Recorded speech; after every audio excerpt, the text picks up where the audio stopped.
I have 2 boys with me. My oldest son is expecting his son any day. So he couldn't come to DC. I know. You're gonna be, wait, how old are you? I'm 36. You're gonna be a 36-year-old grandma. Yes, I'm a GG, Dave. Yeah. I'm a GG. How does that feel? I'm really excited. Yeah. So my mom, she was 18 when she had me. I was 18 when I had Tyler, and now he's 18. And one of his first comments to me was, "Mom, it's hereditary." Yeah. I was gonna make a comment about stupidity being hereditary, but I'm not that petty. But you just watched Lauren Boebert tell Dave Rubin that her 18-year-old son is about to become a father. She's also about to reveal how she picks and chooses who the rules of Christianity do apply to and who they do not apply to. But first, let's watch her explain her family situation a little bit better.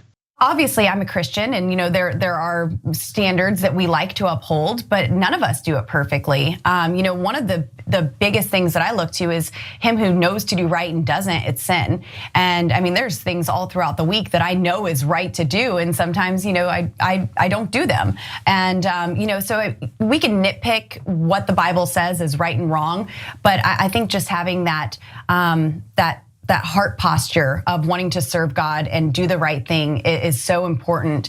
And would I chose a different path? Of course, but this is where we're at, and we're all embracing it, and we're so happy. It's so important to follow God if it suits you, if you're feeling it. Sometimes you're not feeling it. In that case, it's okay. You can do whatever you want, according to Lauren Boebert. But just quickly, let's talk about what the Bible actually says about sex before marriage. And Deuteronomy chapter 23, verse 2 says, "A bastard shall not enter into the congregation of the Lord. Even to his 10th generation shall he not enter into the congregation of the Lord." So that's Lauren Boebert's Bible, and apparently for 3 generations of people in her family, they've decided that they don't want to play with that part of the Bible. That's not in their version of Christianity, apparently. But she's such a hypocrite. They're all hypocrites, but she's really happy to chastise other people for making life-changing decisions while they're young. But apparently, it doesn't apply to her and her family. Let's look at this tweet from Lauren Boebert. "We require people to be 21 to purchase alcohol beverages and 21 to purchase tobacco products. Why is it so unreasonable to require people to reach a certain level of maturity before making life-altering decisions about their sexuality and identity?" Which one thing I just want to point out is that she says life-altering decisions about their sexuality as if as if experimenting with whether or not you're gay is a life-altering decision that you can never go back on. And once you decide you want to experiment, that's it. That's life-altering. You're done. You can't change your mind down the road. But I would, of course, she's super ignorant. I wouldn't expect her to be precise with her language. But like most Republicans, Lauren Boebert wants everyone else to follow a rule that she or her son wouldn't follow themselves. God bless them. Thank you for them. But it's time the church speaks up. The church has relinquished too much authority to government. We should not be taking orders by the government, from the government. The government needs to be looking at the church and saying, how do we do this effectively? So there's Lauren Boebert. Cenk. The church shouldn't take orders from the government, but the government presumably should take orders from the church. Okay, but wait, the church says that all you bastards should, all the consequences that flow from that, whatever that Bible verse was, banned from the church, presumably segregated somewhere, etc. I mean, look, it's not my family; it's your bastard family, right? I don't view them as bastards. I don't. That's, you made choices and your son made choices, your mom made choices. I'm okay with choices, but you say the church should rule. Well, the church says you're a bastard and your son's a bastard and their kid's a bastard. And so that's not my church, that's your church. So should we be ruled by it or shouldn't we? And isn't it interesting that they passed over 600 laws against the LGBTQ community in the last 5 years at the state level? Because the Bible. Okay, if we want to hate gays and trans people, we get to hate them because of the Bible.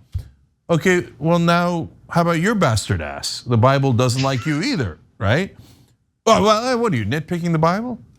Oh, I see, when it's you, it's nitpicking the Bible. When it's LGBTQ folks and you want to gin up fear and hatred, all of a sudden you care so much about the Bible and the government should be run by the Bible. Guys, even if you're the deepest Christian, you can't see that they're frauds? You can't see that they're phonies? No, by the way, some of you see it and a lot of you don't. Because you think, no, those rules don't apply to me. God doesn't mean me. God means like these evildoers. I have good intent. I have good, what? No, that's for the libs. God wants to own the libs, not us. I think this was one of my favorite clips of all time because what she means when she tweets, like, why is it so unreasonable to require people to reach a certain level of maturity before making these life-altering decisions? She forgot the word certain people. You people. She wants to control other people. And I love that. The way that she started talking when, I mean, it's not her fault. She's up there toe to toe with intellectual titan Dave Rubin, asking her the tough questions like, what's it like to be a grandma? What's she gonna do? That's a tough question. And he just like made a face and she knows it. She knows exactly where her hypocrisy lies. She loves it. She wants so much control over other people that she's willing to overlook her hypocrisy. And you know what? The Bible's got a verse for that. Micah 7:3, which is, why do you ignore the speck of sawdust in your eye? Or why are you calling out the speck of sawdust in your brother's eye and ignoring the plank in your own? Yeah. She is completely hypocritical about this, and I love it. And I love religion. I think religion's great. I love the existential aspect of religion where you kind of understand that you're part of a larger thing. Kierkegaard wrote about it. You recognize the thing that constituted you outside of yourself. It just gives you, it should serve to give you a larger perspective on things. But when she says, oh, sometimes I sin, I step outside the boundaries, but they want you to, they're okay with you sinning as long as at the end of the day, you recognize the power of the church over you.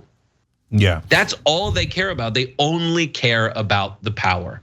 And it is so crazy. And if we have time, I can go through, I was talking to Jordan Ewell about some of the weird stuff in the Bible, and he pointed out this great moment.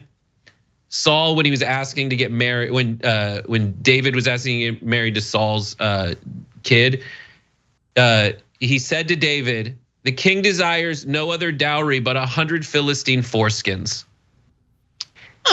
And David was an overachiever, so he went out and got, according to the next verse, Samuel 18:27, he took his men out with him and went out and killed 200 Philistines and brought back 200 foreskins. So like this Bible that they want us to follow so dearly, they themselves pick and choose what they want to follow in it. And I don't think we should let them. So we should call out the hypocrisy whenever it happens. No, I think that we should follow the Bible, and that's why the law in every state should be that abortion is legal. Numbers 5:11 through 31. The Bible is definitely 100% in favor of abortion. It says if your wife cheated on you, the priest will do a toxic potion, and it will cause her to miscarry. But it is not a natural miscarriage. It is a forced miscarriage. It is an abortion performed by the priest, and then God decides, did she cheat or didn't she cheat? If she didn't cheat, she doesn't get the abortion. But if she did cheat, and God knows obviously, he forces the abortion on her. I didn't make that up. It's in the Bible. You could read it 5:11 through 31. You could read it in my new book, Justice is Coming, okay? So it's a fact. You wanna be ruled by the Bible? Then we're a pro-choice country, period. It's not even close. The Bible is definitively pro-abortion. You can go read it. If you have eyes and you understand the English language, you'll be able to tell that they've been lying to you your whole life. The Bible says you should do an abortion if you think your wife cheated on you. Pure fact. Okay, so of course, but that's not convenient. We want to control women's lives, so we're gonna pretend that the Bible is against abortion when it's not remotely true. Number two, in that hilarious conversation between Dumb and Dumber. She kept saying like, I'm so glad my son made the right choice. And the little girl, I think she's tiny, she's underage, is she made the right choice? And if they hadn't made the right choice, I would have helped them to make the right choice. Wait, why is this a choice? I thought you were against choice. Oh, when it comes to you, all of a sudden it's a choice. Of course. And finally, Dave Rubin, did he challenge her that the state of Florida is discriminating against gay people like he is? That you can't even mention his existence in schools? Nope, didn't mention it at all, because he's a coward and a pathetic one at that. Thanks for watching The Young Turks, really appreciate it. Another way to show support is through YouTube memberships. You'll get to interact with us more. There's live chat emojis, badges. You've got emojis of me, Anna, John, JR, so those are super fun. But you also get playback of our exclusive member-only shows and specials right after they air. So all of that, all you gotta do is click that join button right underneath the video. Thank you.